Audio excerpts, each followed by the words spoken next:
ஹரே கிருஷ்ணா. இன்னைக்கு மிகவும் ஒரு மங்களகரமான நாள். பகவான் ஸ்ரீ ராமச்சந்திரர் தோன்றிய நாள். இது ஸ்ரீ ராமநவமின்னு அழைக்கிறோம். பகவான் மிகவும் கருணை வாய்ந்தவர். அவர் கீதையில சொல்ற மாதிரி பரித்ராணாய சாதுனா விநாசாய துஷ்கிருதா கர்ம சம்ஸ்தாபனார்த்தாய சம்பவாமி யுகே யுகே. பகவான் சொல்ற சாதுக்களை ரட்சிக்கிறதுக்கோசமும் அசுரர்களாக இருக்கக்கூடியவர்களை அழிப்பதற்கோசமும் நான் யுகந்தோறும் அவதரிக்கிறேன். இந்த உலகத்துல நம்ம எல்லாரும் பிறந்திருக்கோம். நம்ம எல்லாரும் பிறந்து பலவிதமான காரியங்களில் ஈடுபட்டு இருக்கோம். ஆனா நம்ம எல்லாரும் இன்பத்தை தேடிக் கொண்டிருக்கோம். அப்படி இருந்தும் இந்த பௌதிக உலகத்துல நம்ம அதிருப்தி கொண்டே இருக்கும். பல விதத்துல இன்பத்தை தேடிக்கொண்டிருக்கோம். ஆனாலும் நம்மளுக்கு அந்த இன்பமானது கிடைக்க மாட்டேங்குது. அதற்கு ஒரு காரணம் என்ன அப்படின்னா, எல்லா வேதங்கள் சாஸ்திரங்களுடைய முடிவாக என்ன கருத்தை விளக்குறது அப்படின்னா, இந்த உலகத்தில் இருக்கக்கூடிய நம்ம எல்லோருமே அறியாமையில இருக்கும். நம்ம அறியாமையில் இருக்கிற வரைக்கும் நம்மளுக்கு உண்மையான அமைதி ஆனந்தங்கிறது ஏற்படவே ஏற்படாது. அதனாலதான் பகவான் என்ன பண்றார் அப்படின்னா, தானே அவதரிக்கிறார். தன்னுடைய உபதேசங்கள் அறிவுரைகளை வேதங்கள் சாஸ்திரங்கள் மூலமா கொடுக்கிறார். ஏன்னா நம்மளுடைய உண்மையான நலன் விரும்பியாக இருக்கக்கூடியவர் பகவான் தான். பகவான் ஸ்ரீ கிருஷ்ண ராமச்சந்திரன் நம்மளுடைய உண்மையான நலன் விரும்பி. சாஸ்திரங்கள் விளக்கப்பட்டிருக்கு. நம்ம ஏன் இந்த பௌத்திக உலகத்தில் பிறந்திருக்கோம், இந்த பௌத்திக உலகத்துல நம்மளுடைய பிறப்பிற்கான காரணம் என்ன அப்படின்னு விளக்கப்பட்டிருக்கு. கிருஷ்ண கீதையில சொல்ற இச்சா துவேஷ சமுத்வேன துவந்த மோகேன பாரதா. நம்மளுக்கு இருக்கக்கூடிய பொறாமை மற்றும் பகவான் மேல இருக்கக்கூடிய வெறுப்பின் காரணத்தால நம்ம இந்த பௌத்திக உலகத்தில் பிறந்திருக்கோம். நம்ம நிறைய பேருக்கு தெரியாம இருக்கலாம், ஆனா அதுதான் உண்மை. கடவுள் மேல இருக்கக்கூடிய துவேஷத்தின் காரணத்தினால நம்ம பிறந்திருக்கோம். நம்ம என்ன பண்ண முயற்சி பண்ணிட்டு இருக்கோம் அப்படின்னா, இந்த உலகத்துல இங்க பிறந்து நம்ம எல்லாரும் பகவானை போலவே நடிக்க முயற்சி பண்றோம். இல்ல அப்படி சொல்லணும்னா, உண்மை எளிமையா சொல்லணும்னா, அவருடைய ஸ்தானத்தை எடுத்துக்கிறதுக்கு முயற்சி பண்றோம். நம்மளே அனைத்தையும் அனுபவிக்கக்கூடியவர் நினைச்சிருக்கோம். நம்மளே அனைத்தையும் அனுபவிக்கக்கூடியவர் அப்படின்னா, இந்த உலகத்தில் இருக்கக்கூடிய ஒவ்வொரு விஷயங்களையும் ஏற்றி குறைக்கணும்னு நினைக்கிறோம். இது ஒரு பெரிய பிரச்சனை. இந்த ஒரு வியாதியின் காரணத்தினாலதான் நம்மளுக்கு இந்த உலகத்துல இன்பம்ன்றது கிடைக்கிறது. இந்த அடிப்படை கருத்தை நம்ம அனைவரும் தெரிஞ்சுக்கணும். இந்த கருத்தை தெரிஞ்சுக்காததின் காரணத்தால இந்த உலகத்துல நம்ம எல்லாரும் கஷ்டப்பட்டு இருக்கோம். இதுதான் நம்ம இருக்கக்கூடிய மிகப்பெரிய வியாதி. இந்த உலகத்துல நம்ம எல்லாரும் பலவிதமான வியாதினாலும் கஷ்டப்பட்டு இருக்கோம். அந்த வியாதிக்கெல்லாம் ஏதோ நவீன காலத்தில் இருக்கக்கூடிய மருத்துவர்கள் மருந்து கொடுக்க முயற்சி பண்ணிட்டு இருக்காங்க. ஆனா நம்மளுடைய மிகப்பெரிய வியாதியானது என்ன அப்படின்னா, பகவானுடன் போட்டியிடுவது, இல்ல அவரை போலவே நடிக்க முயற்சி பண்றது, அவருக்கு சமமா போட்டி போட முயற்சி பண்றது. இது ஒரு பெரிய வியாதி. அந்த வியாதி இருந்த காரணத்தினாலதான், அவர் மேல இருந்த பொறாமையின் காரணத்தினால அவருடைய திருநாட்டை விட்டு நம்ம இந்த உலகத்தை தருவோம். இந்த ஒரு கருத்தை எந்த ஒரு அரசியல்வாதியோ இல்ல ஒரு நியூஸ் பேப்பர்லயோ ஒரு டிவிலயோ உங்களுக்கு எங்கேயுமே இது கிடைக்காது. இந்த வியாதியை பத்தின கருத்தும் நம்மளுக்கு தெரியாது, இந்த வியாதிக்கான மருந்தும் தெரியாது. ஆனா உன்னதமான கிரந்தங்களான பகவத்கீதை, ஸ்ரீமத் பாகவதம், ராமாயணம், மகாபாரதம் இந்த கருத்தை நம்மளுக்கு எடுத்து விளக்குது. யோசிச்சு பாருங்க, நம்மளோட வியாதி என்னன்னே நம்மளுக்கு தெரியல. நம்மளுக்கு ஒரு வியாதி என்னன்னு தெரியல, அது என்ன விதமான வியாதின்னு தெரியல, அந்த வியாதிக்கான நிவாரணம் என்னன்னு தெரியல. அப்ப எப்பேற்பட்ட ஒரு கஷ்டமான சூழ்நிலை தான். அப்படிப்பட்ட ஒரு சூழ்நிலை ரொம்ப மோசமான சூழ்நிலை. அந்த சூழ்நிலை தான் நம்ம இருக்கோம். இதற்கு பேர் தான் அறியாமை அப்படின்னு அறிவிக்கிறோம். இந்த அறியாமையில இருக்கிறதுனால நம்ம எல்லாரும் கஷ்டப்படுறோம். அப்ப இந்த அறியாமையை அகற்றுவதற்கோசரம் பகவான் கருணையோட இறங்குவது. ஒரு பையன் இருக்கான், பையன் நிறைய தப்பு பண்றான்றதுக்கோசரம் அவன் அப்படியே அப்பா அம்மாவும் அப்பா அவனை ஒதுக்கிட்டு இல்லை. என்ன பண்றாங்க, அவனுக்கு நல்ல பாடம் கொடுக்க முயற்சி பண்றாங்க, ஒரு வாய்ப்பு கொடுக்க முயற்சி பண்றாங்க, மறுபடியும் வாய்ப்பு கொடுக்குறாங்க திருத்தத்துக்கோசரம். அந்த மாதிரியான ஒரு காருண்ய குணத்தை கொண்டிருக்கக்கூடியவர் பகவான்.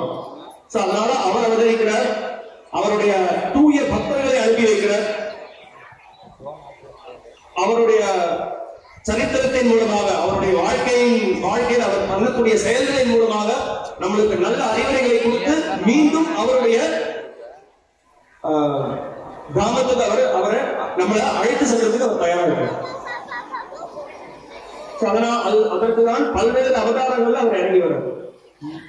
பகவான் கிருஷ்ணர் இறங்கி வர்றார், ராமரா இறங்கி வர்றார், நரசிம்மரா வர்றார், வராகரா வர்றார், வாமனதேவரா வர்றார். பல அவதாரங்களை வந்து காமிக்கிறார். இவனுடைய உண்மையான இருப்பு என்னுடைய தானத்துல, என் கூட உனக்கு நித்தியமான உறவு இருக்கு, என்னுடைய சேவையில உனக்கு நித்தியமான ஆனந்தம் இருக்கு அப்படின்றது பகவான் வந்து எடுத்து விளக்கிறார்.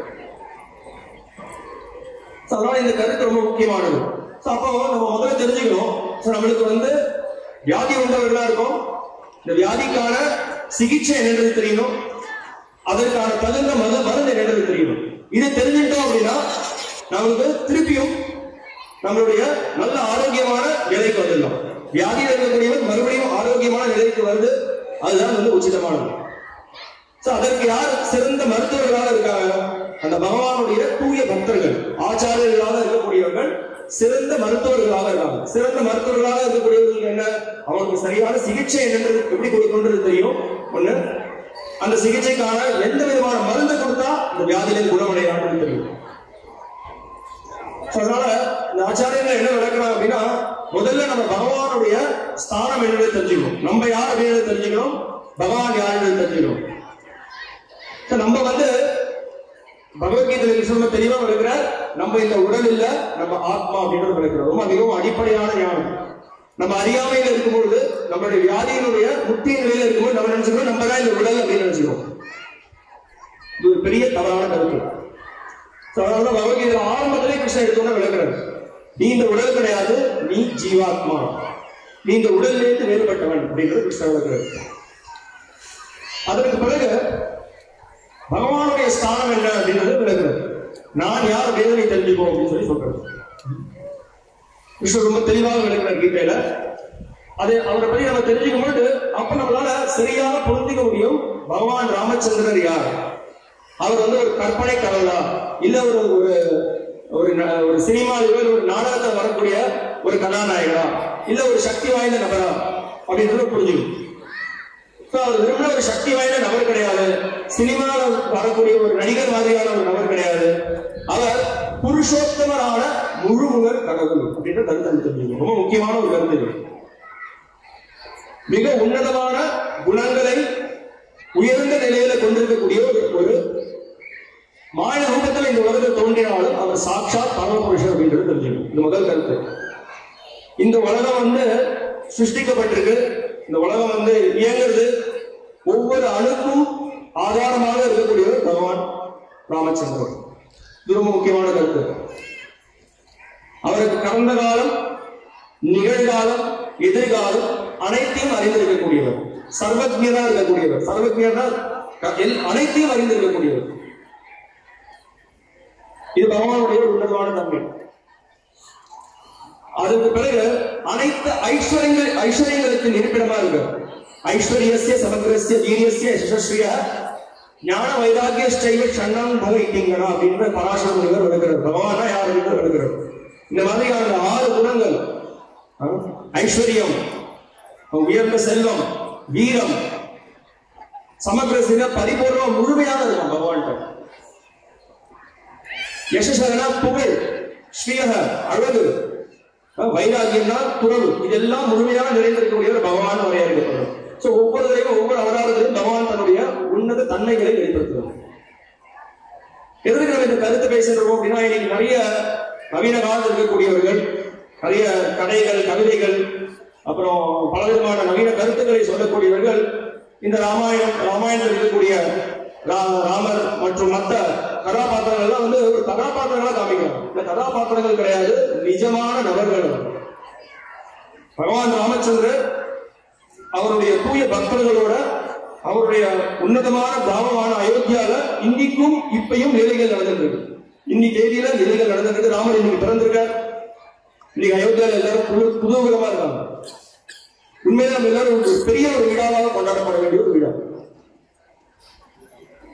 சேலத்தினுடைய ஜனத்தொகை வந்து 10 லட்சம். 10 லட்சம் பேர் ஒன்று கூடி இப்ப சேலத்துல ஒரு பெரிய காந்தி ஸ்டேடியம் இருக்கிற பெரிய ஸ்டேடியம். அங்க எல்லாரும் ஒரு அவ்வளவு பேர் ஒன்று கூடி ஒரு பெரிய விழாவாக இது கொண்டாடணும். இன்னைக்கு ஒரு பெரிய அரசியல்வாதியோ ஒரு சினிமா நடிகரோ வந்து அந்த இடம் வந்து அந்த இடத்துல கூட்டமா வந்து குவிக்கிறாங்க.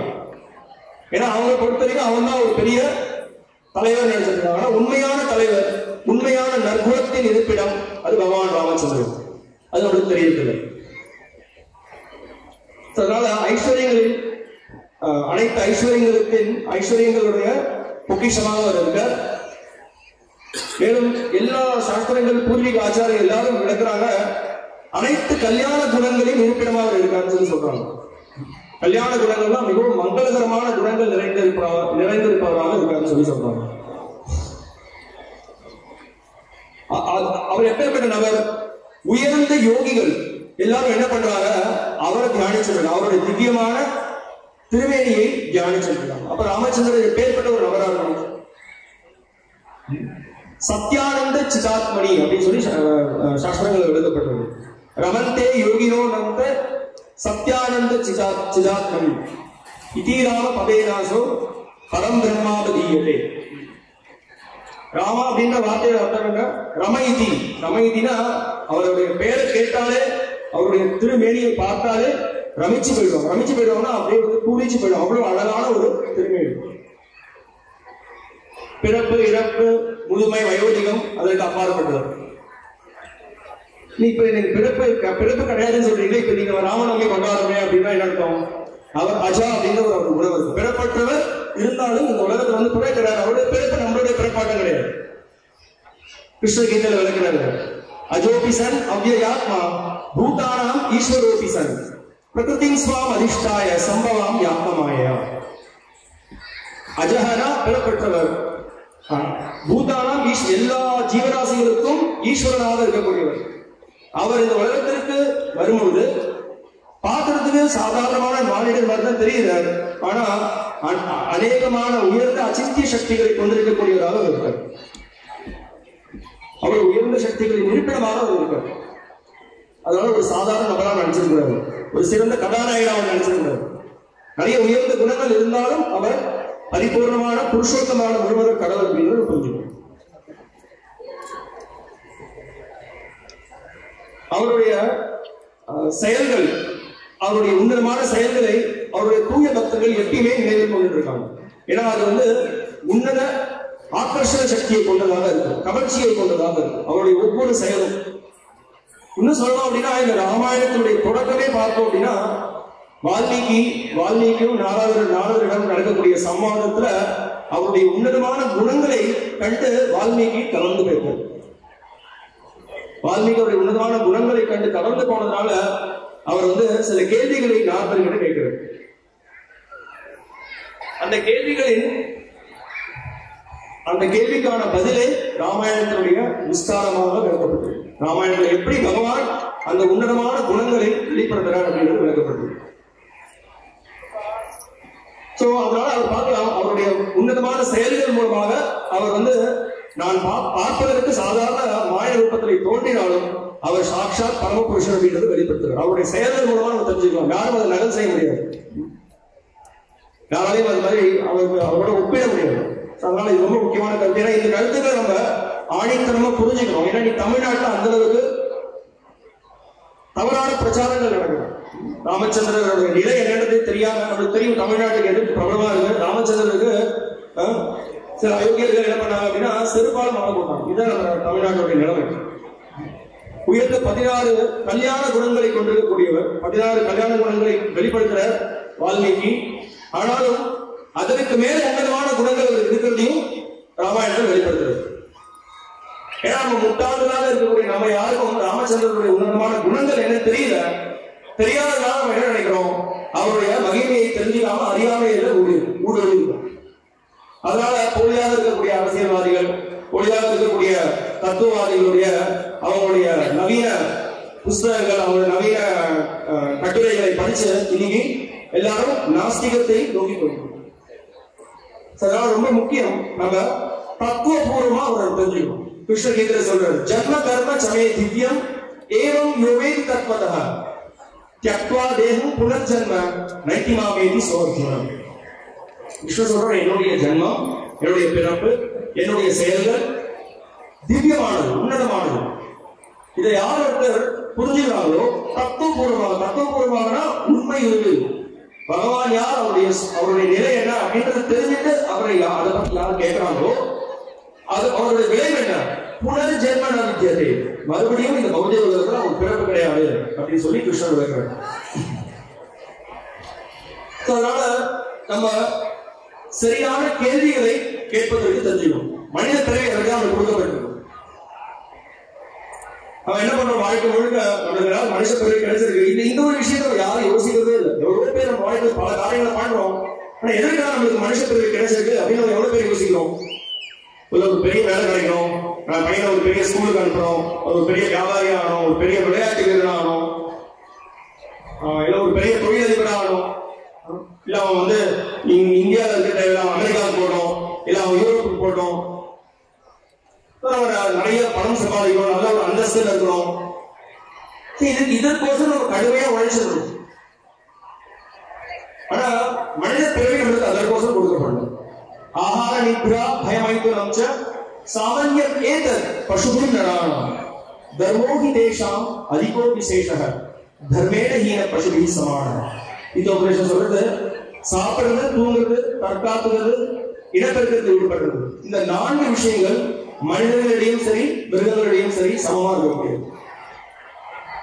அப்ப மனித பிறகு கிடைச்சு நம்ம என்ன பண்ணோம், இல்ல நான் பல காரியங்களை பண்ணிட்டு இருக்கேன், ஆனா அது வந்து உண்மையான தர்மம் கிடையாது. ஏன்னா மிருகங்களும் அதை பண்ணிட்டு இருக்கு. அப்ப நம்ம எப்படி மிருகத்தை நம்ம வேறுபடுத்திக்கிறது அப்படின்னா, சரியான கேள்விகளை கேட்பதன் மூலமாக. அதாவது பிரம்ம ஜிக்யாசா அப்படின்னு வேதங்கள் சொல்றது. பிரம்ம ஜிக்யாசனா, நான் யார், பகவான் யார், நான் ஏன் உலகத்தில் பிறந்திருக்கேன், நான் ஏன் இந்த இக்கட்டான ஒரு சூழ்நிலையில இருக்கேன், ஏன் பல விதமான இயற்கையான சீற்றங்கள் நான் கஷ்டப்படுறேன், நண்பர்கள் உறவினர்களான சீற்றங்கள் நான் கஷ்டப்படுறேன், என்னுடைய சொந்த மனதிலிருந்து எழக்கூடிய குழப்பங்களால நான் ஏன் கஷ்டப்படுறேன், இப்படின்ற கேள்விகளுக்கான பதில் தெரிஞ்சுக்கணும். இதுதான் பக்குவமான கேள்வி. இந்த கேள்விகளை நம்ம சரியான நபர்களிடம் கேட்டோம் அப்படின்னா பக்குவமான பதில் கிடைக்கும். இப்படிதான் நம்ம வேதங்கள எல்லா உயர்ந்த நபர்கள், பெரிய பெரிய சாதுக்கள், ரிஷிகள், அவங்களுடைய வாழ்க்கையை பார்த்தோம் அப்படின்னா இந்த மாதிரியான ஒரு உயர்ந்த கேள்விகளை சரியான இடத்துல கேட்டு அதற்கான பதில் தெரிஞ்சுட்டு அவங்க வாழ்க்கையை தூய்மைப்படுத்திருக்காங்க. உதாரணத்துக்கு நம்ம வால்மீகியே எடுத்துப்போம். வால்மீகி நாரதரை பார்க்கறதுக்கு முன்னாடி ஒரு வாழ்க்கை எப்படி இருந்தது, ஒரு பெரிய வேடனா இருந்தார், அவர் பல மிருகங்களை வதம் பண்ணிட்டு இருந்தார். அதுக்கப்புறம் நாரதருடைய கருணையின் மூலமாக ராமருடைய திருநாமத்தை உச்சாரணம் செய்ய ஆரம்பிச்சு அவர் வாழ்க்கையில பெரிய மாற்றம் ஏற்பட்டது, பெரிய தூய ஒரு பக்தனா மாறிட்டார். அப்பேற்பட்ட வால்மீகி அற்புதமான கேள்விகளை முன்வைக்கிறார். ராமாயணம் இன்னைக்கு நவீன காலத்துல எவ்வளவு பேர் நம்ம வந்து ராமாயணம் படிச்சிருக்கோம், ராமாயண புஸ்தகம் எவ்வளவு பேருக்கு இருக்கு ஒண்ணு, ரெண்டாவது வந்து எவ்வளவு பேர் ராமாயணம் படிச்சிருக்கோம். இன்னைக்கு பல டிவியினுடைய முன்னேற்றம், இன்டர்நெட், ஸ்மார்ட் போன், யூடியூப், இதனுடைய பல முன்னேற்றங்கள் ஏற்பட்டிருக்கு. ஆனா எவ்வளவு பேர் வந்து இந்த மிகவும் வாழ்க்கைக்கு முக்கியமான கிரந்தமான ராமாயணம், மகாபாரதம், பகவத்கீதை, பாகவதம் எவ்வளவு பேர் படிக்கிறோம்? அதுதான் நம்மளுக்கு உன்னதமான அறிவை கொடுக்குது, நம்மளுடைய உன்னதமான நலன் திரும்பியா இருக்கு. ஆனா அதை பத்தி யாரும் படிக்கிறது இல்லை, அதை பத்தி யாரும் கேட்கறது இல்லை. நம்ம அதிகபட்சம் என்ன பண்ணிருக்கோம் அப்படின்னா, இல்ல டிவி சீரியல் பார்த்துருக்கோம், இல்ல புதுசா வரக்கூடிய ஒரு 1/2 மணி நேரம் 3/4 மணி நேரம் பாக்குறோம். ஆனா உண்மையில உள்ளபடி என்ன விஷயம் இருக்கு அப்படின்றது நிறைய பேர் தெரிகிறது. அதனால அவங்களுக்கு பல கேள்விகள், பல சந்தேகங்களை கொண்டு குழப்பம் அடைஞ்சிருக்கும். அதனால இன்னைக்கு இருக்கக்கூடிய நிறைய நாஸ்திகவாதிகள், பேரளவில் இருக்கக்கூடியவர்கள் அவங்க என்ன பண்றாங்க, தவறான கருத்துக்களை போதிக்கிறாங்க. ஏன்னா நம்ம யாரும் உண்மையிலேயே வால்மீகி கொடுத்த ராமாயணம், வேதவியாசர் கொடுத்த தரந்து நம்ம படிச்சோம் அப்படின்னா நம்ம உண்மையான கருத்துக்களை புரிஞ்சுக்கணும், சரியான ஒரு ஆதாரபூர்வமான எழுதுறது கேட்டோம் அப்படின்னா. ஆனா நம்ம யாரும் அதை பண்றது இல்லை, அதனால குழம்பி இருக்கும், அதனால வாழ்க்கையில விரக்தி அடைஞ்சிருக்கும், அதனால ஆனந்தம் இருக்கு கிடைக்கிறது இல்லை. நம்ம என்ன பண்ணணும் அப்படின்னா, இது மாதிரி நம்ம யாருக்கிட்ட கேட்கறது அப்படின்றது ரொம்ப முக்கியம். இந்த ஹரே கிருஷ்ண இயக்கம் இருக்கு. இந்த ஹரே கிருஷ்ண இயக்கத்துல வந்து பாத்தீங்க அப்படின்னா பல இடங்கள்ல இந்த ஹரே கிருஷ்ண இயக்கம் பரவிருக்கு உலகம் எங்கும். அதற்கான காரணம் என்ன அப்படின்னா, உலகத்தில் இருக்கக்கூடிய பல இடங்கள், அமெரிக்காவா இருக்கட்டும், ஐரோப்பாவா இருக்கட்டும், ஆஸ்திரேலியாவா இருக்கட்டும், இந்தியாவிலே பல இடங்கள் இருக்கட்டும், ஏன்னா இந்த ஹரே கிருஷ்ண இயக்கத்துடைய ஸ்தாபக ஆச்சாரியரான ஸ்ரீ பிரபுபாதர் ஒரு தூய பக்தர், குரு சிஷ்ய பரம்பரையில் வரக்கூடிய ஒரு ஆச்சாரியர். அவர் சரியான கேள்விகளை அவருடைய குருக்கிட்ட இருந்து கேட்டு அதற்கான சரியான பதில்களை அறிந்து உண்மையான பரோபகாரம் இந்த உலகத்தில் இருக்கக்கூடியவர்களுக்கு என்னது அப்படிங்கிறத கொடுத்துருக்காரு. அப்போ நம்ம உண்மையான கேள்விகளை கேட்கணும். உண்மையான கேள்விகளை கேட்பதன் மூலமாக நமக்கு உண்மையான பதில் கிடைக்கும். அதற்கு தான் மனித பிறவி கிடைச்சது. அதற்கு தான் இந்த சத்சங்க நிகழ்ச்சி ஏற்படுத்தப்பட்டிருக்கு. அதற்கு தான் நம்ம கேட்கிறோம். சிரவணம் அப்படின்னு சொல்லப்பட்டிருக்கு.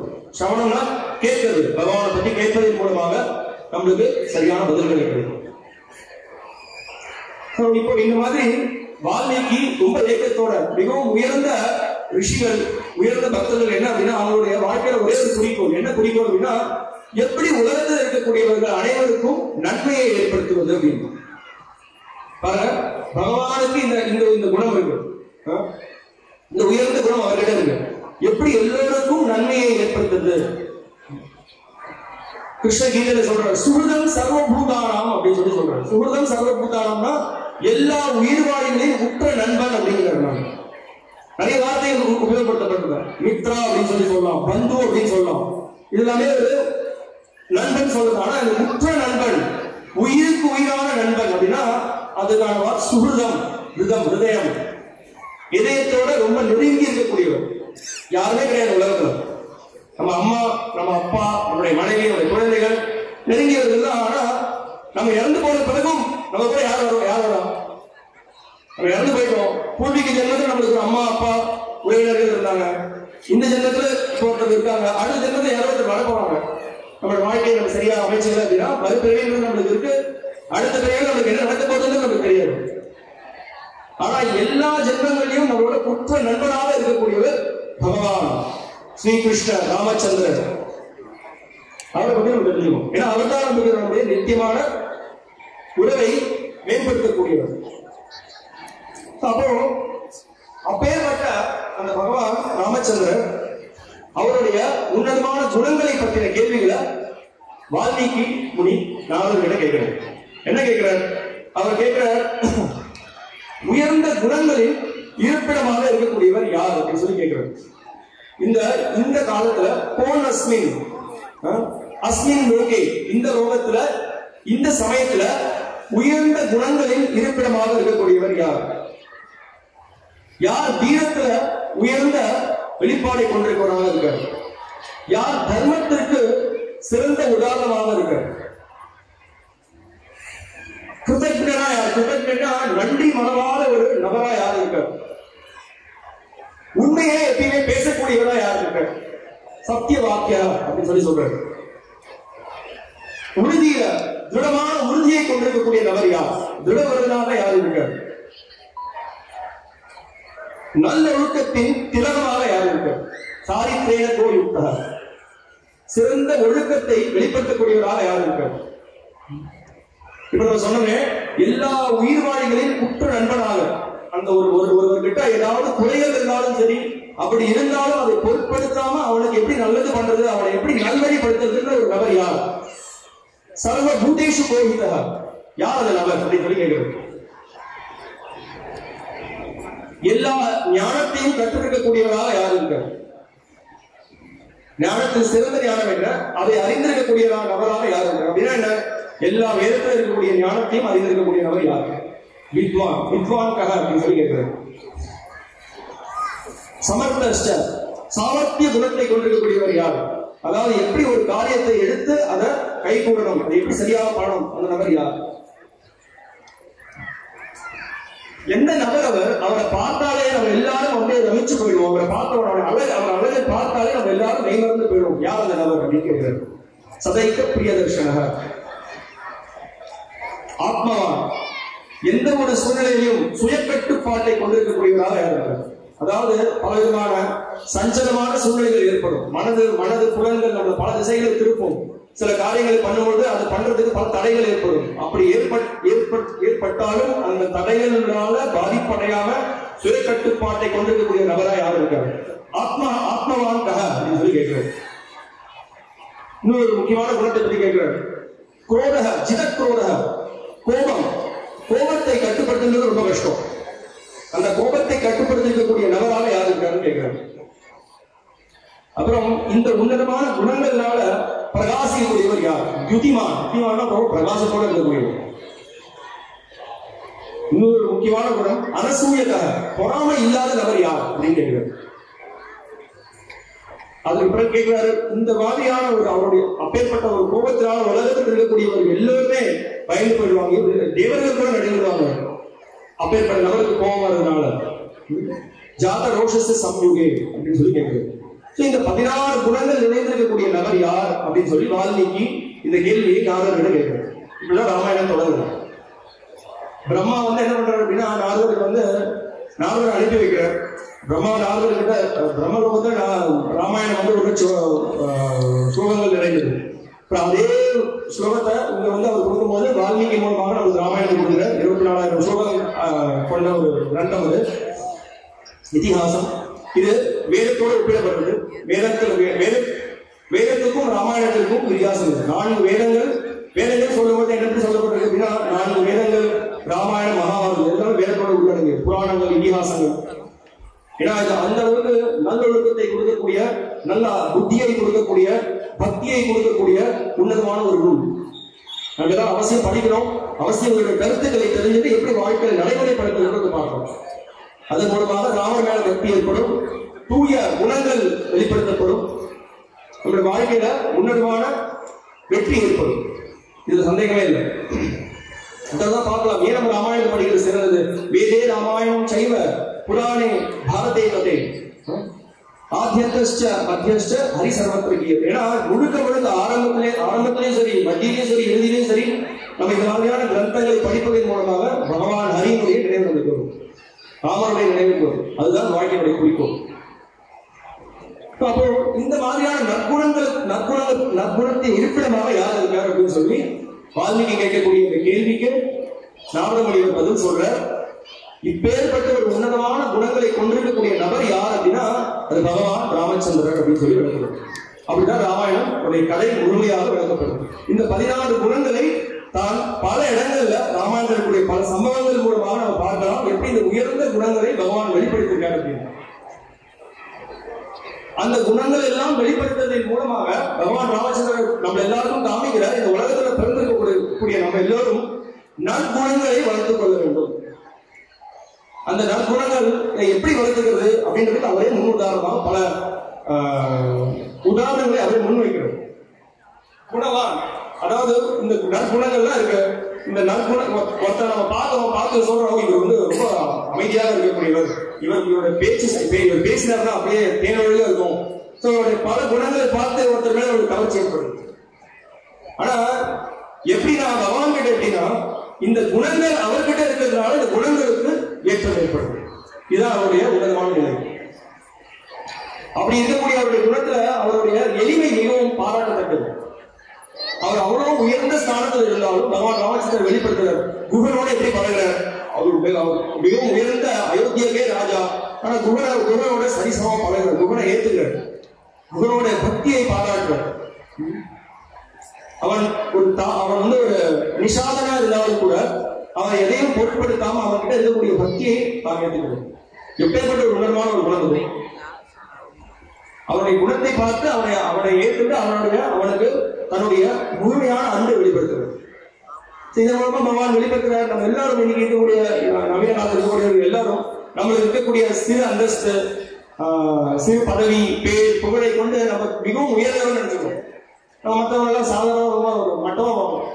ஆனா பகவான் வெளிப்படுத்துகிறார். அப்பேற்பட்ட புருஷோத்தமான முழுவதும் கடவுள் எப்படி எல்லாருக்கையும் பலனங்கள் வெளிப்படுத்துது. உயர்ந்த குணத்தை கொண்டிருக்கக்கூடியவராக குணவான். அதற்கு பிறகு அடுத்த குணத்தை கொண்டு வீரியவான், நான் எப்படி வீரத்தில் சிறந்தவன் அப்படின்னு வெளிப்படுத்துறது. வீரியவான் அப்படின்னா எந்த ஒரு வீரத்தை விதத்தை அதிகமாக கொண்டிருக்கக்கூடியவன் அர்த்தம். இன்னொரு அர்த்தம் என்ன சொல்லப்படுது அப்படின்னா, எந்த ஒரு சூழ்நிலையிலையும், எந்த ஒரு சந்தோஷமான ஒரு சூழ்நிலையாக இருக்கட்டும், ஒரு துக்கமான சூழ்நிலையாக இருக்கட்டும், எந்த ஒரு சூழ்நிலையிலும் அவர் மாற்றமடையாமல் இருக்கக்கூடியவர். அந்த சூழ்நிலையால மாற்றமடையாமல் இருக்கக்கூடியவர். இது ஒரு வாழ்க்கையில கண்டிப்பா நம்ம கத்துக்க வேண்டிய விஷயம். நம்ம என்ன பண்ணா நமக்கு ஏதாவது சந்தோஷமான விஷயம் வருது அப்படின்னா பல விஷயம் மாறும். ஆனா சோகமான விஷயம் வருது அப்படின்னா அவ்வளவுதான், அடுத்து நம்ம எந்த காரியத்தையும் பண்றதே கிடையாது, எடுத்து போயிடும். பகவான் காமிக்கிறார், தன்னை தன்னோட ராஜ்யத்தை விட்டு அயோத்தியாவிலிருந்து அவர் வனவாசம் போக சொன்னாங்க. அப்படியும் அவர் எந்த விதமான வருத்தத்தையும் வெளிப்படுத்துறாரு. இது நம்மளுக்கு நம்ம அப்பா கொடுத்திருக்கக்கூடிய ஆணை, அதை நான் கடைப்பிடிச்சு ஆகணும் அப்படின்னு சொல்லி ரொம்ப ஒரு தீர்க்கமா எடுத்து அதை பண்றாரு. அதே சமயத்துல பரதர் அங்க எல்லா விதமான விளக்கத்தையும் கொடுத்து அவர்கிட்ட கேட்கிறார், தயவு செய்து நீங்க திருப்பியும் என்னுடைய இடத்துக்கு நீ அயோத்தியா ராஜ்யத்தை எடுத்துக்கோங்க அப்படின்னு சொல்லி கேட்கிறார். இல்ல நான் அப்பா கொடுத்த வாக்கை காப்பாற்றணும். அது மூலமா அவர் வெளிப்படுத்துறார், அவரே உன்னதமான வீரியவான் என்று வெளிப்படுத்துறார். தர்மஜனா இருக்கார். இது ரொம்ப இந்த தர்மத்தை வெளிப்படுத்துறதுக்கோசம் தான் இறங்கிடுறார். உண்மையிலேயே தர்மஜன்னு சொல்லும்போது அது ரொம்ப உன்னதமான விஷயம் என்ன அப்படின்னா, அவர் எப்படி எல்லா ஜீவராசிகளுக்கும் தன்னை சார்ந்தவர்கள், தன்னை சரணடைந்தவர்களை காப்பாற்றுறதே அவர் உயர்ந்த தர்மமாக இருக்கும். தர்மம்னு சொன்னா பகவானை வெளிப்படுத்துறாரு. நம்ம தர்மம்னா என்ன? தர்மம் டு சாட்சாத் பகவத் பிரணீதம். தர்மம்னா என்ன? பகவான் என்ன சொல்றாரோ அதுதான் தர்மம். அதை அவர் நடைமுறைப்படுத்தி காமிச்சார் ராமச்சந்திரன். எப்படி நம்ம வாழ்க்கையில தர்மத்தை பின்பற்ற வேண்டும் அப்படின்னு என்ன அர்த்தம் அப்படின்னா, நம்ம எல்லாருக்கும் பொறுப்பு இருக்கு. இந்த உலகத்தில் இருக்கக்கூடிய எல்லோருக்கும் முக்கியமான பொறுப்பு இருக்கு. என்ன பொறுப்புனா, எனக்கு இது தெரியாதுங்க, எனக்கு யாரும் சொல்லி தரலங்க, எனக்கு ஒண்ணுமே தெரியாது, எனக்கு பகவத்கீதை என்னன்னு தெரியாது, கோயிலுக்கு போய் என்ன பண்ணணும் தெரியாது, ஒண்ணு தெரியாதுன்னு சொல்லக்கூடாது. ஒரு சின்ன பையன் இருக்கான், சின்ன பையன் தோப்பாது, அப்பயும் ஒரு உதாரணம் கொடுப்பேன். சின்ன பையன் இருக்கான், என்ன பண்றான், கையை ஒரு கேண்டில் இருக்கு, மெழுகுவர்த்தியில நெருப்பு எரிஞ்சு இருக்கு, அது கை விடுறான். எனக்கு தெரியாதுன்னா கை என்ன சொல்றது, சூடுனால அவன் பாதிப்படையாம இருப்பானா? கண்டிப்பா சூடு கை விட்டான். இல்ல எனக்கு தெரியாதுன்னு சொல்ல முடியாது இல்லையா? அதே மாதிரி நம்ம எல்லாருக்கும் பொறுப்பு இருக்கு. தர்மம்னா என்னன்னு தெரிஞ்சுக்கணும். மனிதனாக பிறந்திருக்கக்கூடிய நம்ம எல்லாரும் நம்முடைய தர்மம் என்ன, பகவான் யார், நம்ம யார், நம்மளுக்கும் அவர்களுடைய உறவு என்ன, எப்படி அந்த உறவை புதுப்பிச்சுக்கிறது அப்படின்றதுதான் வாழ்க்கையோட குறிக்கோளாக இருக்கும். அதற்கு தான் நம்ம எல்லோருக்கும் மனித பிறவி கொடுக்கப்பட்டிருக்கு.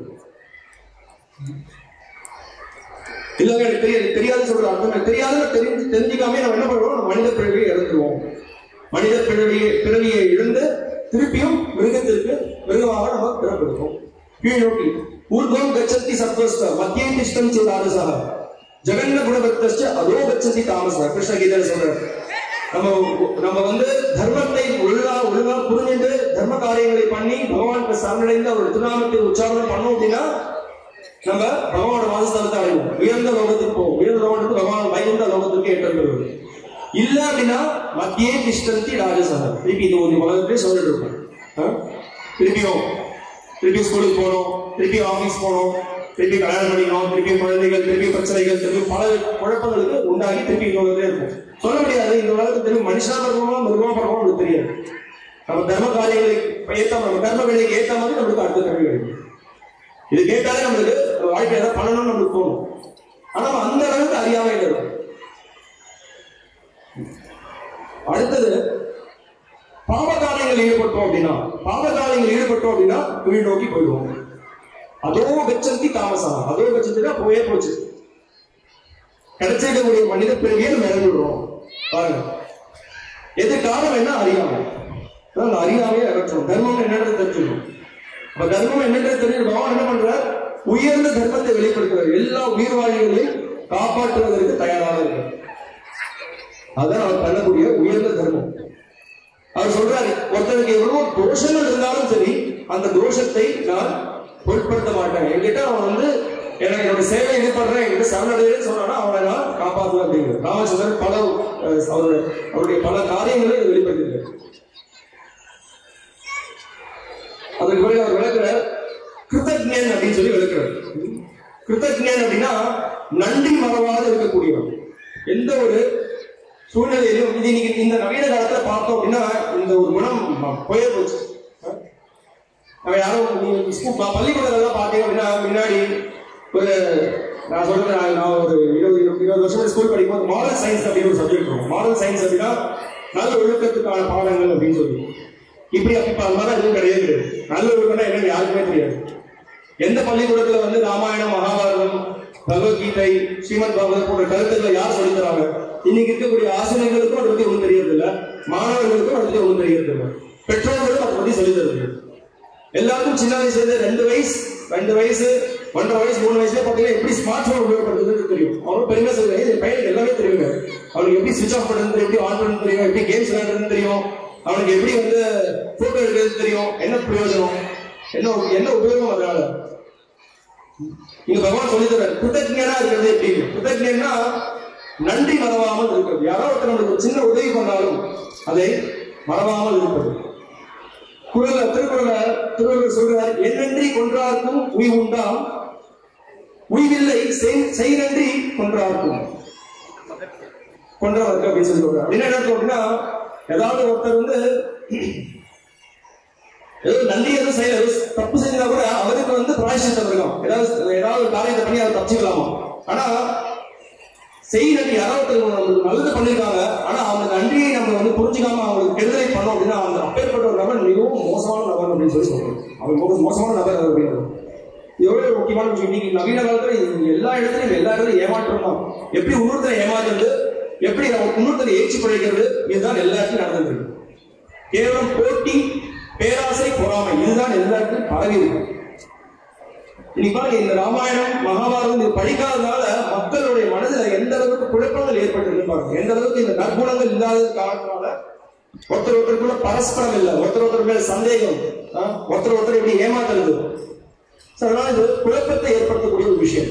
அதனால நம்ம என்ன பண்ணணும் அப்படின்னா, பகவான் ராமச்சந்திரன் நம்ம தெரிஞ்சுக்கணும் கிருத்தஜ்ஞனா எப்படி இருக்கிறது அப்படின்னு. அவரை வெளிப்பட்டுறது உண்மையான நன்றி அப்படின்னா இன்னொரு விஷயம், பகவான் மேல இருக்கக்கூடிய அவர் நம்மளுக்கு எல்லாமே யோசிச்சு பார்க்கலாம். நம்ம வந்து மூச்சு விடுறோம், நல்ல சூரிய வெளிச்சம் இருக்கு, சந்திரனுடைய வெளிச்சம் இருக்கு, தண்ணி இருக்கு, இதுக்கெல்லாம் நம்ம யாராவது வரி கட்டிடுவோமா? பகவான் ரொம்ப கருணையோட நமக்கு இதெல்லாம் கொடுக்குறாரு. ஆனா நம்ம எவ்வளவு பேர் அவருக்கு நன்றி செலுத்துறோம்? அடிப்படையா ரொம்ப ஆரம்ப நிலையில சொல்றேன், எவ்வளவு பேர் நன்றி செலுத்துறோம் அவருக்கு? மிக்க நன்றி பகவானே, எனக்கு இது கொடுத்துருக்காரு. ஈஷாவாசியம் இதம் சர்வம் யத்கிஞ்ச ஜகத்யாம் ஜகத் கேன தெட்டேன புஞ்சிதா மாத்ருவ கஸ்தஸ்வித்தனம். எல்லாமே பகவானுடையது. உலகத்தில் இருக்கக்கூடிய விஷயங்கள் எல்லாமே பகவானுடையது. எல்லாமே அவர்தான் எல்லாத்துக்கும் சொந்தக்காரர். நம்மளுக்கு என்ன கிடைச்சிருக்கோ அதை கொண்டு நம்ம இன்பமா இருந்து எல்லாத்தையும் அவருடைய சேவையில் ஈடுபடுத்தணும். அப்படிதான் நம்மளுடைய நன்றியை அவருக்கு வெளிப்படுத்தணும். ஒவ்வொரு நாளும் ஒவ்வொரு க்ஷணமும் நம்மளுடைய நன்றியை அவருக்கு வெளிப்படுத்தணும். ஆனா நம்ம நன்றி எற்றவர்களாக இருக்கும். என்ன கேவலம் நம்மளுடைய புலன்களுக்கு இன்பத்தை கொடுக்கறதுல ஆர்வம் கொண்டவர்களாக இருக்கும். அப்படி இருக்கக்கூடாது. பகவான் நம்ம சின்ன ஒரு புஷ்பத்தை வாங்கி அவர் கிருஷ்ணகீதை சொல்றார், பத்திரம் புஷ்பம் பதம் தோயம் யோமே பக்தியா பிரயச்சதி. பக்தியோட எனக்கு யாராவது ஒரு பூவோ ஒரு இலையோ ஒரு பழமோ கொடுத்தா நான் தண்ணியோ கொடுத்தா நான் ஏத்துக்கிறேன் கிருஷ்ணர். வேற எதுவும் பெருசா அவர் எதிர்பார்க்கலாம் வெளியில. அது கொடுத்தா ஏத்துக்கிறேன் அப்படிங்கிறார். அது அவர் மறக்கவே மாட்டார் கடைசி வரைக்கும். அவருடைய என்ன சொல்றது, அவருடைய என்ட்ரி, அவருடைய கம்ப்யூட்டர் என்ட்ரில ஹார்ட் டிஸ்க்லாம் கிராஷ் ஆகாது, எந்த விதமான பிரச்சனையும் கிடையாது. அது நம்ம சின்னதா எதை பண்ணா கூட அது கடைசி வரைக்கும் நம்மளுக்கு ஒரு பெரிய உதவி கொடுத்து காக்கணும். பகவான் அப்போ சின்னதா பண்ணாலே அவர் மறக்க மாட்டேங்கிறார். அப்ப நம்ம வாழ்க்கையை அவருக்கு அர்ப்பணிச்சோம் அப்படின்னா அதுதான் பகவான் நம்ம எதிர்பார்க்கணும். ஸோ கிருத்தஜ்ஞனா நம்ம இருக்கிறது மிகவும் சிறந்த. நம்ம அவர்கிட்ட கத்துக்கலாம். எப்படி ராமச்சந்திரன் ஒரு அணில் பண்ணிருக்கக்கூடிய ஒரு சின்ன சேவை, ஹனுமான் பண்ணிருக்கக்கூடிய பெரிய சேவை, சின்ன சேவையை கூட அவர் மறக்கிறது இல்லை, அதை நினைவு வச்சுக்கிறது. அதோடைய உயர்ந்த குணம் அது. அடுத்த ஒரு உன்னதமான குணம் பார்க்கலாம், சத்திய வாக்கியம். சத்திய வாக்கியம் அப்படின்னா சத்தியத்தை தன்னுடைய உயிர் மூச்சாக எடுத்துக்கக்கூடியவர். அவர் வந்து என்ன பண்றாரு அப்படின்னா பிரதிஜ்ஞைனா அவர் வந்து ஆணையிட்டார் சொல்றார், எந்த ஒரு சூழ்நிலையிலும் சரி, சீதாபிராட்டிக்கு சொல்றார், எந்த ஒரு சூழ்நிலையா இருக்கட்டும், என்னை சார்ந்தக்கூடிய இந்த தண்டகால இருக்கக்கூடிய ரிஷிகள் என்னுடைய பாதுகாப்பை கேட்டிருக்காங்க, அதற்கோசரம் என்னோட உயிராக விடுவேன். சீதா உன்னுடைய உயிராக நான் துறப்பேன், லக்ஷ்மண உயிராக துறப்பேன். ஆனா இந்த பிராமணர்களுக்கு கொடுக்கக்கூடிய சத்தியத்தை ஒருபோதும் நான் கைவிட மாட்டேன் அப்படின்னு சொல்லி சொல்றேன். இது அவருடைய மிக உயர்ந்த குணம். இன்னைக்கு வந்து பாருங்க சத்தியம் சக்கர பொங்கல் தான். யார் சத்தியம்னா அப்படின்னா என்னையே யாருக்கும் தெரியாது. ஒண்ணு சொல்றது, மனசுல ஒண்ணு நினைக்கிறது, வாயில ஒண்ணு சொல்றது, அப்புறம் காரியத்தை வேலை பண்றது. ஆனா பகவான் ராமச்சந்திரன் எப்படி இருந்தார் அப்படின்னா அவருடைய மனசுல என்ன சிந்திச்சாரோ வார்த்தையில அதே வார்த்தை தான் வெளிவரும், அதே செயல் தான் இருக்கும். இப்படிப்பட்ட குணத்தை கொடுக்கக்கூடிய ஒரு குணம். சார் இந்த குணத்தை பார்த்தோம் அப்படின்னா இதன் மூலமா நம்ம உற்சாகம் அடைவோம். இப்பேற்பட்ட பகவான் இப்பேற்பட்ட உணர்வு குணங்களை கொண்டிருக்க இது நம்மளுக்கு உயர்ந்த அவர் பார்க்கலாம். அவருடைய வாழ்க்கையில் எப்படி பல சூழ்நிலைகள்ல அவர் நன்றியை மறக்காம அவர் எப்படி அவர் சத்திய வாக்கியா இருந்தார் அப்படின்றத பார்க்கலாம். உதாரணத்துக்கு பரதர் இருந்தார். பரதர் வந்து ராவணனை பகவான் மதம் பண்ணிட்டார். அயோத்தியிலிருந்து இலங்கைக்கு போறார். அப்போ போன வழியில பரதராஜர் முனிய ஆசிரமத்துல பரதராஜர் வந்து அவர் வந்து கேட்கிறார், இந்த மாதிரி நீங்க வந்து இங்க விருந்து சாப்பிட போகணும்னு கேட்கிறார். ஒரு இடத்துல அவர் விபீஷணன் கேட்கிறார், விபீஷணன் நீங்க வந்து நான் போர் ராவணன் நீங்க வந்து வென்றுட்டீங்க, இப்ப தயவுசெய்து உங்களுக்கு நான் வந்து உங்களுக்கு ரொம்ப உபச்சாரங்கள்லாம் பண்ணணும் அப்படின்னா எனக்கு நேரம் இல்லை விபீஷணா, எனக்கு ரொம்ப மிகப்பெரிய அளவுல பரதன் காத்துட்டு இருப்பாங்க, ஒரு நொடி கூட வீணடிக்க முடியாது அப்படின்னு சொல்லி அவர்கிட்ட ஒரு தர்மத்தை வெளிப்படுத்துறாரு. அதற்கு பிறகு அந்த ரிஷிகள் கேட்ட உடனே அவங்களுக்கு இணங்குறார். அதே சமயத்துல உடனடியாக ஹனுமான் அனுப்பி வைக்கிறார். நீ போய் உடனே போய் சொல்லு, பரதன் கிட்ட சொல்லு, நான் மிக விரைவில் வரப்போறேன், எதாவது கவலைப்பட வேணாம், இங்க வந்து இந்த ஆசிரமத்துல நான் பிரசாத் ஏதோ நான் வந்து சொல்லி ஹனுமான் பேர் சொல்றேன். என்ன கருத்து அப்படின்னா, இப்பேற்பட்ட ஒரு சின்ன சின்ன விஷயங்களை கூட பகவான் வந்து ஒருத்தர் கூட பழகும் போது அவங்களுடைய மனதை முழுமையாக புரிந்து கொண்டு அவர் நடந்துக்கிறார். இப்படிப்பட்ட ஒரு உயர்ந்த குணத்தை கொண்டிருக்கக்கூடிய பரதுக்க துக்கின்னு பேரு. பரதுக்க துக்கினா மற்றவங்களுடைய கஷ்டத்தை தன்னுடைய கஷ்டமாக ஏற்றுக்கிறது. பகவானால அப்படிப்பட்ட ஒரு குணத்தை கொண்டிருக்கூடியவர் அவருக்கு தெரியும். அதே மாதிரி அவருடைய கூடிய பக்தர்களும் அப்பேற்பட்ட குணத்தை கொண்டிருக்காங்க. இது ரொம்ப ஒரு உன்னதமான குணம் அவர்கிட்ட. திடவர்த்தகனா ஒரு விரதத்தை எடுத்துட்டார் அப்படின்னா என்னைக்குமே அதை வந்து அவர் கைவிட மாட்டார். இது ரொம்ப முக்கியம். நம்ம வாழ்க்கையில வந்து பார்த்தோம் அப்படின்னா ஒரு சின்ன ஒரு விஷயத்தை எடுத்துனாலும் அது வந்து யாரும் தீவிரமா எடுத்துக்கிட்டு முதல்ல ஆரம்பி உற்சாகமா ஒரு ரெண்டு நாள் பண்ணுவோம். அதுக்கப்புறம் இந்த பிரச்சனை அந்த பிரச்சனை இப்படி முடியல அது முடியல இந்த காரணம் அந்த காரணம் பல காரணங்களை சொல்லி அதை கைவிடுவோம். பகவான் ராமச்சந்திரன் அப்படி இல்லை. அவர் ஒரு உறுதியை கொடுத்தார் அப்படின்னா அது கடைசி வரைக்கும் அதை எடுத்து அதை முடிப்பார். எந்த விதமான ஒரு அது குறிப்பா பக்தர்களுக்கு ஒரு உறுதியை கொடுத்தாருன்னா அதை கைவிடவே மாட்டார். அவர் வெளிப்படுத்துறார். ஒவ்வொரு செயல்களும் அவர் வெளிப்படுத்துறார். எந்த கஷ்டங்கள் வந்தாலும் சரி, எந்த இன்னல்கள் வந்தாலும் சரி, அதை அவர் சரியாக கடைசி வரை எடுத்து நடத்துறார். அந்த உறுதிங்கிறது ரொம்ப முக்கியம். நீ கலியுகத்தில் நம்ம எல்லாரும் வந்து மந்த புத்தி உடையவர்கள். பாகவதமே சொல்றது, மந்த சுமந்த மதையோர் மந்த பாக்கியாய் உபத்திருந்தாங்க. கலியுகத்தில் இருக்கக்கூடியவர்கள் சோம்பேறியாக இருக்காங்க, மந்த புத்தி உடையவர்களாக இருக்காங்க, சண்டை சச்சரவுகள் நிறைந்தவர்களாக இருக்காங்க. இதுதான் கலியுகத்துடைய பிரபாவம், கலியுகத்துடைய தோஷம் இதுதான்.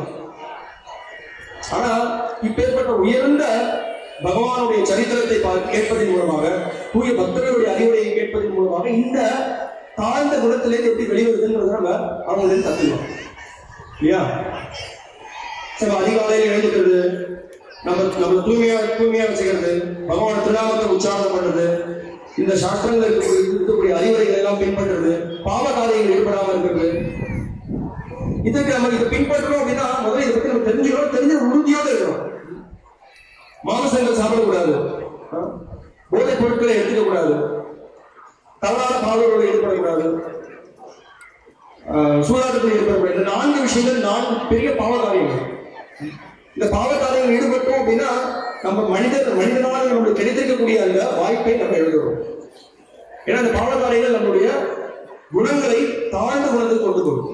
நம்ம தெரிஞ்சுக்கணும், இந்த பகவான் கிட்டே கேட்கக்கூடிய அறிவுரைகள், சாஸ்திரங்களிலிருந்து கேட்கக்கூடிய அறிவுரைகள் என்ன பண்ணுது அப்படின்னா நம்மள சத்துவ குணத்துக்கு ஏற்றம் பெற வைக்கிறது.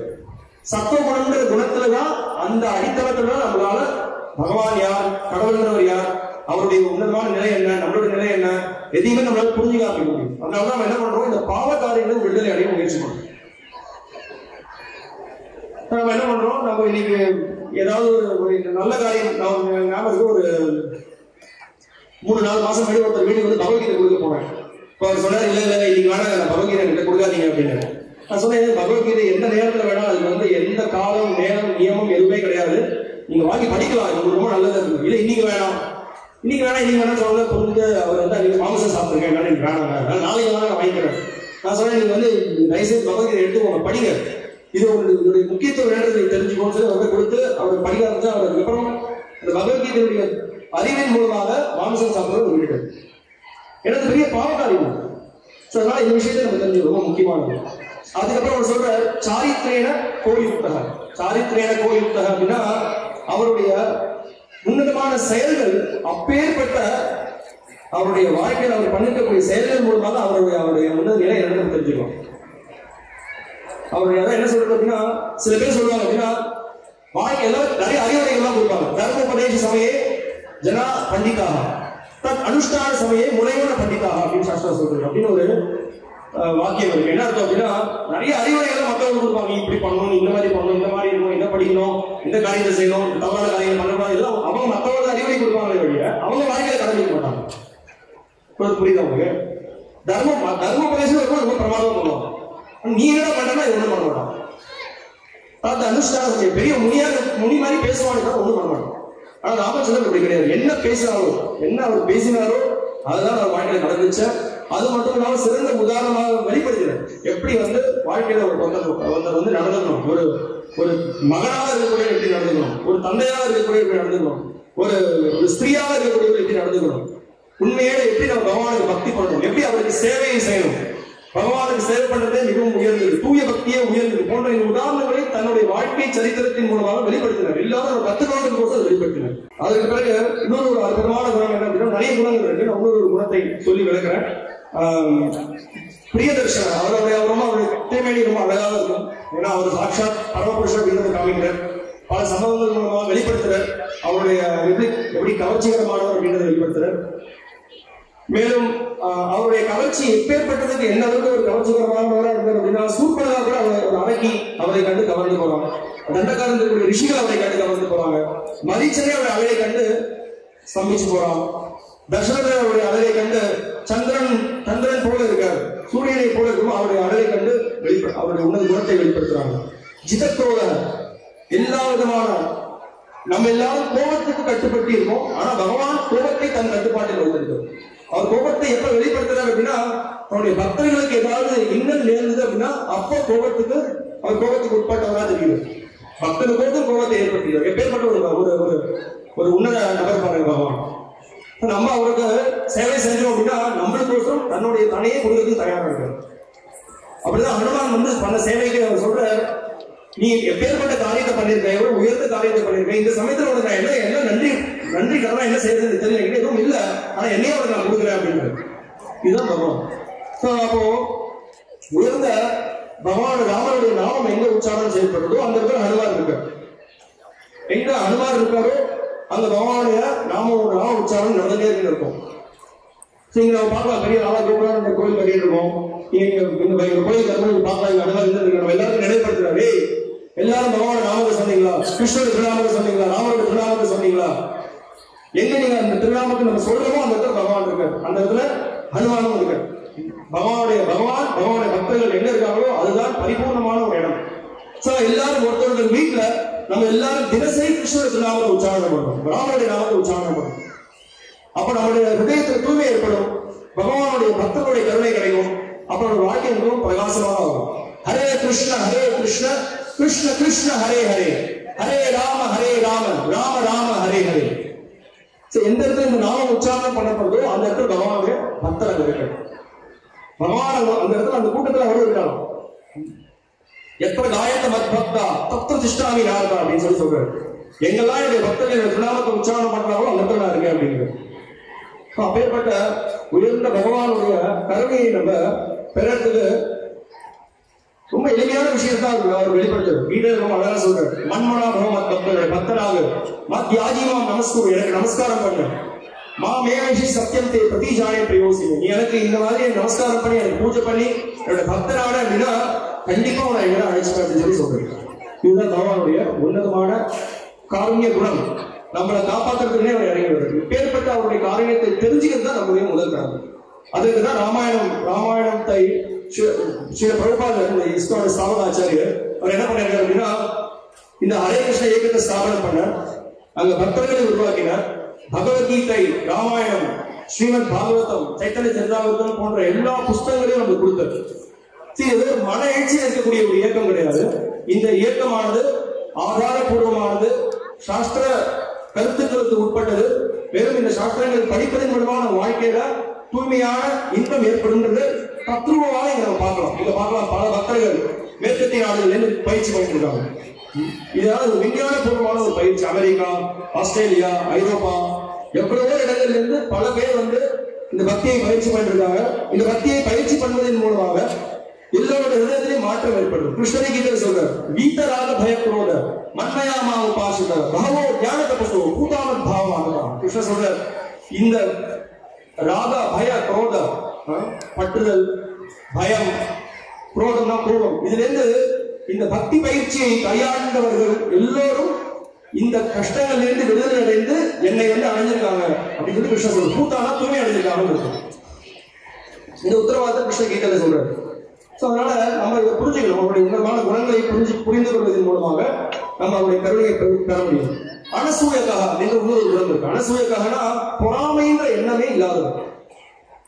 எப்படி பகவான்கிட்ட பொறாமையை பார்க்க முடியும்? பகவான் பார்த்தோம் அப்படின்னா எந்த ஒரு சூழ்நிலையும் அவருக்கு பொறாமைன்றது ஏற்படுத்தே கிடையாது. அவருடைய பக்தர்களுடைய புகழை முன்வைப்பதே அவருடைய முக்கியமான ஒரு கடமையாக இருக்கு. அப்பேற்பட்ட நபர். இன்னும் சொல்லணும் அப்படின்னா பகவான நாமத்தை கேட்பதன் மூலமாக, பகவான் உன்னதமான சரித்திரத்தை கேட்பதன் மூலமாக, அவருடைய திருநாமத்தை உச்சாரணம் செய்வதன் மூலமாக, அவருடைய சேவை ஈடுபடுவதன் மூலமாக நம்மளுக்கு இருக்கக்கூடிய அந்த பொறாமை குணத்திலிருந்து நம்ம விடுதலை அடையலாம். இதுபோது நம்ம பெரிய ஒரு மனோதத்துவ போன அவசியம் இல்லை. மனசுல சில ஏக்கங்கள் இருக்கு, மன தளர்ச்சி இருக்கு, குழப்பங்கள் இருக்கு. ரொம்ப எளிமையான ஒரு மருந்து, அதிகமான செலவு கிடையாது, இலவசம் மருந்து, இலவசம். ஹரே கிருஷ்ண கிருஷ்ண கிருஷ்ண ஹரே ஹரே, ஹரே ராம ராம ராம ஹரே ஹரே. காமம், குரோதம், லோபம், மோகம், மதம், மத்சரியம் எல்லாத்தையும் விடுதலை அடையணும். ரொம்ப முக்கியமா பகவான் பிரேமையை வளர்க்கணும். பகவான் சொல்றார், சுகதேவ கோஸ்வாமி பாகவத விளக்குறார், புருஷோ ராமச்சரித்தம் ஸ்ரவணை உபதாரயம். புருஷோ ராமனை பத்தி நம்ம கேட்டோம் அப்படின்னா, ராமச்சந்திரனுடைய வைபவங்களை கேட்டோம் அப்படின்னா, அது ரொம்ப கவனத்தோட கேட்டோம் அப்படின்னா அந்த விளைவு என்ன? ஆந்திர சம்சய பச்சேராஜன் பரேராஜன் கர்மபந்து விமுட்சத்தை. கர்மபந்தத்திலிருந்து ஒருத்தர் விடுதலை அடையலாம், பொறாமையிலிருந்து ஒருத்தர் விடுதலை அடையலாம் அப்படின்னு சொல்லி சொல்றேன். உயர்ந்த பக்தர்கள் தன்னுடைய வாழ்க்கையிலேயே ராமாயணத்தை உயிர் மூச்சா எடுத்து ராமன் மேல பக்தியை வெளிப்படுத்தினாங்க. தமிழ்நாட்டுல பெரிய ஆழ்வார் நீங்க பார்த்தா எவ்வளவு பேர் கேட்கிறாங்க. உயர்ந்த பக்தர்கள், ராமானுஜாச்சாரியர்கள், 12 ஆழ்வார்கள், சரித்திரத்தை பத்தி நம்ம எல்லாரும் படிக்கணும், கேட்கணும், தெரிஞ்சுக்கணும். நீங்க எவ்வளவு பேருக்கு தெரிஞ்சிருக்கு? துரதிருஷ்டம் நான் பாத யாத்திரை 12 வருஷம் முன்னாடி 15 வருஷம் முன்னாடி நிறைய கிராமங்களுக்கு போயிருக்கோம். எல்லா வீட்லயும் கேபிள் டிவி இருக்கு, அரிசி பருப்பு இருக்கோ இல்ல, எல்லா வீட்லயும் டிவி இருக்கு. அவங்க பாத்தீங்கன்னா ஒரு உபன்யாசம் கொடுக்குறோம், ஒரு பையனுக்கு பகவத்கீதை யாரை பேசுறது பகவத்கீதை அப்படின்னு சொல்லி ஒரு கேள்வி ஒருத்தர் கேட்கிறார். கிருஷ்ணருக்கும் அர்ஜுனருக்கும் நடந்த சம்வாதம்ன்றது கூட தெரியும். ஆனா லேட்டஸ்ட் கிரிக்கெட் மேட்ச் என்ன, இன்னைக்கு இருக்கக்கூடிய சினிமா நடிகருடைய பிறந்த நாள் என்ன, இப்ப இருக்கக்கூடிய அரசியல்வாதி எந்த ஊருக்கு போயிருக்காரு, இன்னைக்கு என்ன பண்ணிருக்காரு, இந்த விஷயம் தெரிஞ்சு. ஆனா இதெல்லாம் உபயோகப்பட்டது. இது நம்மளுக்கு வாழ்க்கையில எந்த விதமான நல்ல நன்மை ஏற்பட போகுது. இதனால ரொம்ப முக்கியம். ராமாயணம், மகாபாரதம் இதெல்லாம் நம்ம வாழ்க்கையில கேட்டாலே வழிய நம்முடைய குழந்தைகளுடைய மனதில் எந்த விதமான நற்குணங்களும் வரப்போகுது. ராமரை பத்தி கேட்பதன் மூலமாக நற்குணங்கள் ஏற்படும். ராமனுடைய சரித்திரத்தை கேட்பதனால நற்குணங்கள் ஏற்படும். பெற்றோர்களாக இருக்கக்கூடிய நம்ம எல்லாருக்கும் கடமை இருக்கு. நம்முடைய குழந்தைகளை நல்வழியை கொண்டு வரதுக்கு சிறந்த வழி என்ன அப்படின்னா அவங்களை அறிமுகப்படுத்தி விடணும். நல்ல சத்சங்கம், பக்தர்களுடைய சத்சங்கம், பக்தர்களுடைய உண்மையான இந்த உன்னதமான குணங்களை பத்தி கேட்கறது, எப்படி பக்தி பயிற்சி பண்றது, எப்படி நம்ம நடைமுறை வாழ்க்கையில் வீட்டில இருந்தும் கிருஷ்ண திருநாமத்தை உச்சாரணம் பண்றது, பெரிய ஊக்கத்தை கொடுக்கக்கூடிய ஒரு வழிமுறை இந்த கிருஷ்ண பக்தி வழிமுறை. அதனால நீங்க எல்லாரும் இந்த கிருஷ்ண பக்தியை தீவிரமா எடுத்துக்கோங்க. பகவானுடைய சரித்திரத்தை தினசரி படிங்க. பகவத்கீதை, ராமாயணம், மகாபாரதம், நம்மள்கிட்ட இந்த புத்தகங்களுக்கு யார் இங்க முதல் தடவை வந்திருக்கீங்களோ, இதுவரைக்கும் யார் கேட்டதில்லையோ படிச்சதில்லையோ தயவு செய்து வாங்கி படிங்க. உண்மையிலே உங்களுக்கு உண்மையான ஆனந்தம் ஏற்படும். அதுக்கு நாங்கள் உத்தரவாதம் தரோம். அது சந்தேகமே இல்லை. பிரத்யக்ஷாவதம் தெரியும். கண்கூடாக நீங்க பார்க்கலாம், உங்க வாழ்க்கையில மாற்றம் ஏற்படுறது. தீய குணங்கள் குறையும், உயர்ந்த குணங்கள் உங்க எல்லாருக்கும் வளரும். இது சந்தேகமே இல்லை. மிக்க நன்றி. நீங்க எல்லாரும் இந்த நிகழ்ச்சியில கலந்துக்கிறதுக்கு. தயவு செய்து இந்த ஒவ்வொரு ஞாயிற்றுக்கிழமை தோறும் இங்க சத்சங்க நிகழ்ச்சி நடக்கிறது. அவசியமாக நீங்க நீங்களும் கேளுங்க, நீங்களும் துணை அடைங்க. மற்றவர்கள் எவ்வளவு பேர் இருக்காங்க அவனை அழைத்து கொண்டு வாங்க. ராமர் எப்படி அந்த உன்னதமான குணத்தை கொண்டிருக்காரோ எல்லாருக்கும் இந்த எல்லாரையும் அவங்க எல்லாரையும் ரட்சிச்சு அவங்க எல்லாரையும் எப்படி அவருடைய திருவடிகள் எடுத்துட்டு வரணுன்ற எண்ணத்தை அவர் கொண்டிருக்காரோ, அவருடைய புதிய பக்தராக இருக்கக்கூடியவர்களும் அந்த எண்ணத்தை கொண்டிருக்க. ஆசா பக்தி வேதாந்த சுவாமி ஸ்ரீல பிரபுபாதர் அந்த ஒரு காரணத்தினால்தான் பல இடங்களில் இந்த ஹரே கிருஷ்ண இயக்கத்தை ஸ்தாபிச்சார். இந்த ராதா கோகுலானந்த ஒரு அற்புதமான கோயில் வந்திருக்கு. இந்த கோயிலுடைய நோக்கமே என்ன அப்படின்னா கிருஷ்ணனுடைய திருநாமம், ராமனுடைய திருநாமம், ராமனுடைய ராஜ்யத்தை எப்படி நம்ம வாழ்க்கையில நடைமுறைப்படுத்துறது அப்படின்றது தான். श्री प्रभुपाद की, श्री रामनवमी महोत्सव की, हरे कृष्ण।